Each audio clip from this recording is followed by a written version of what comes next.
প্রথমে পয়লা বৈশাখের অনেক অনেক শুভেচ্ছা। সারাটা দিন কিভাবে কাটালে যদি সেটা একটু বলো।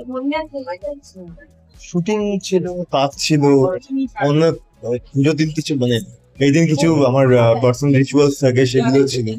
তারপরে এখানে আসা, পরে বাড়ি। প্রত্যেকেরই একটা পার্সোনাল প্ল্যান থাকে, পরিবারের সাথে কাটানো, সেটা সেভাবেই কেটেছে। আর সব থেকে বড় প্ল্যান ছিল হচ্ছে পাঠশালায় সন্দীপদার এখানে আসা। আর একটা জিনিস তোমাদেরকে বলবো যে তোমাদের যে মিউজিক ভিডিওটা সেটা দারুণ একটা রেসপন্স মানে করেছে। অনেকদিন পর বাংলা এরকম একটা ম্যাসেজ স্কেলের একটা মিউজিক তৈরি, অনেক বড় তোমাদের দায়িত্ব ছিল, যেটা তোমরা খুব সুন্দরভাবে পালন করেছে এবং দর্শকদের কাছ থেকে দারুণ প্রতিক্রিয়া।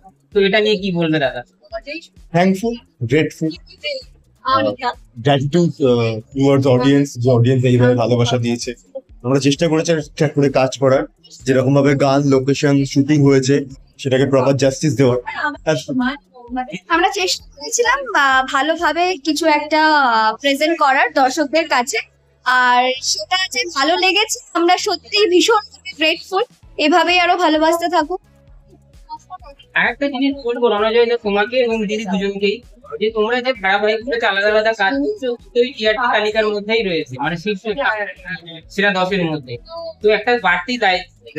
তো আমি এটাই আপনাকে তোমাকে জানতে চাই, তোমাকে এবং দিদির কাছ থেকে, যে তোমরা একসাথে যদি কোনো কাজ কি করার প্ল্যান আছে আগামীতে?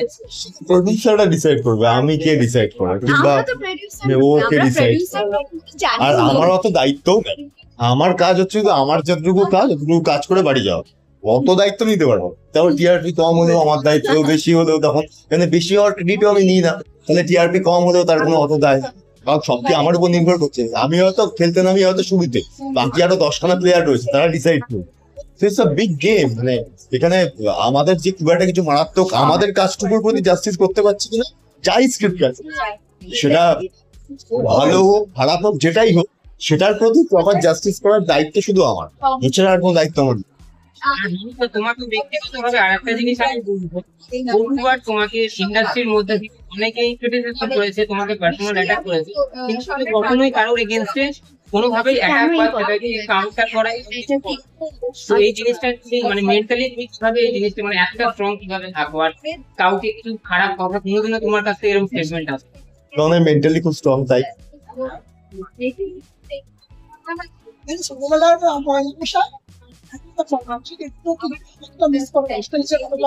আমি খুব একটা কোনো কিছু মিসটিস করিনি, কারণ ওগুলোর একটা অন্যরকম আনন্দ ছিল, তার একটা অন্যরকম মাধুর্য ছিল।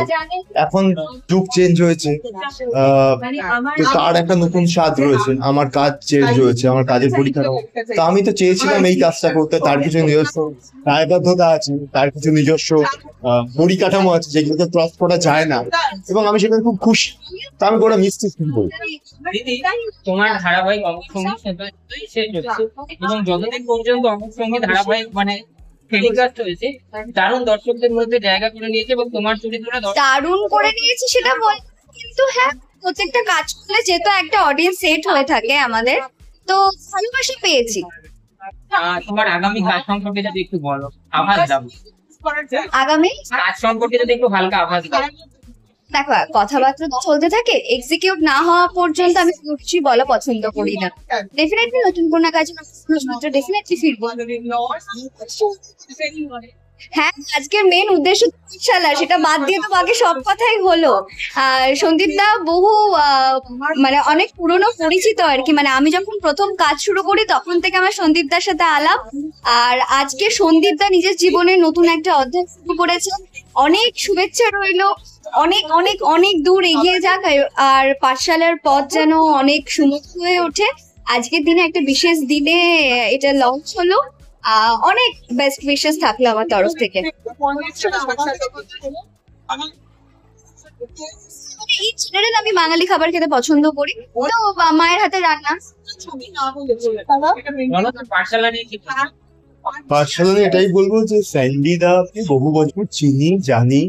স্যান্ডিদা শুধুমাত্র একজন ভালো মানুষ স্যান্ডিদা ইন্ডাস্ট্রিতে প্রচুর নতুন মুখকে এনেছে as a creative head, as a casting head.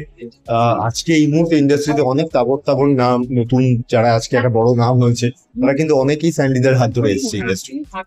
আর আমি খুবই আশাবাদী স্যান্ডিদার পড়াশুনো, স্যান্ডিদার শিক্ষা আমার এই পাঠশালায় যারা অংশগ্রহণ করবে এই পাঠ শিখতে, তাদের জীবনে লাভ হবে। কারণ একটা একটা প্রত্যেকটা শিল্পের না একটা নির্দিষ্ট ব্যাকরণ হয়। সেই ব্যাকরণটা মনে হয় পাঠশালা থেকে তারা যথার্থ পরিমাণ পাবে, যেটা কি ভবিষ্যতে যখন তারা সেটার এক্সিকিউশন করবে সেটা প্রপারলি তারা এক্সিকিউট করতে পারবে। আমি খুবই আশাবাদী পাঠশালায় যার যে সমস্ত শিক্ষার্থীরা আসবেন শিক্ষা গ্রহণ করতে, তাদের ফিউচার ব্রাইট হতে চলেছে বলেই আমি আশাবাদী।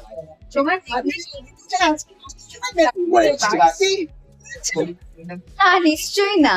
পয়লা বৈশাখী না, মানে প্রি ওরকম ভাবে ম্যাচিং সেগুলো তো অনেক ছোটবেলায় আর কি হতো, আমরা বন্ধুদের সাথে ম্যাচিং করে পড়তাম, তুই লাল পরবি আমি লাল পরবো, হয়ে গেছে। এই তো ব্ল্যাক পরে আছে, তাহলে কি ওর আমি ম্যাচিং করে পরে এসেছি।